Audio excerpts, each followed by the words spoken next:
تاریخی شہر اورنگ آباد کا نام تبدیل کرنے کے خلاف کریتی سمیتی کی جانب سے کینڈل مارچ نکالا گیا، جس میں ہزاروں کی تعداد میں عوام نے حصہ لیا۔ اورنگ آباد کے رکن پارلیمنٹ امتیاز جلیل کی قیادت میں نکالی گئی اس ریلی میں ہر شخص کے ہاتھوں میں روشن موم بتی تھی، جس کے بعد ضلع کلکٹر آفس سے بھٹکل گیٹ کا منظر اس بات کی گواہی دے رہا تھا کہ تاریخی شہر اورنگ آباد نام تبدیل کر کے ریاستی اور مرکزی حکومت نے شہریان کے خلاف ناانصافی کی ہے۔ واضح رہے کہ اورنگ آباد شہر تاریخ میں اپنی علیحدہ شناخت رکھتا ہے، خصوصاً اورنگ آباد کی تاریخی نشانیاں 52 دروازے، مقبرہ، پنچکی ایلو دنیا بھر میں مشہور ہے، لیکن فرقہ پرستوں نے منصوبہ بند طریقے سے شہر کا نام تبدیل کرنے کی کوشش کی۔ 1995 میں اس وقت شیو سینا کے سربراہ بال ٹھاکرے نے اپنے جلسے میں شہر کا نام تبدیل کرنے کا اعلان کیا تھا،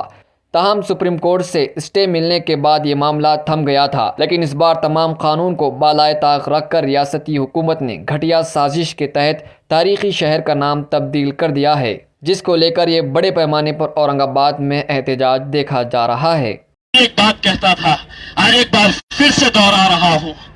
تمہارا یقین آنکڑوں کے اوپر ہوگا، تمہارا یقین سیاسی پارٹیوں کے اوپر ہوگا، میرا یقین میرے رب کے اوپر ہے، میرے اللہ کے اوپر ہے۔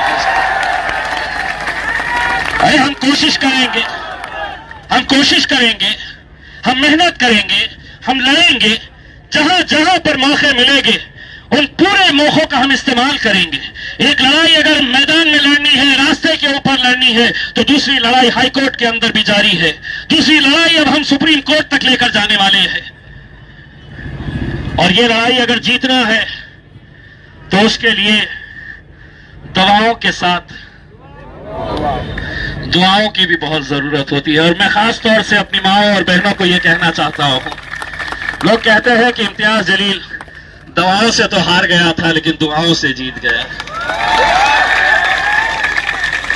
اور اگر یقیناً آپ لوگ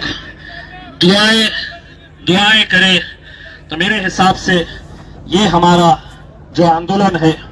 یقیناً ہم اسے کامیابی کی طرف لے کر جا سکتے ہیں۔ لوگ کتنا بھی آپ کو مایوس کرے، یہ آپ سمجھ لیجئے گا کہ کوئی بھی کاروبار، کوئی بھی دھندا، کوئی بھی نوکری اپنے نام، اپنی پہچان، اپنے وجود سے بڑھ کر نہیں ہے۔ ایسا نہیں ہونا چاہیے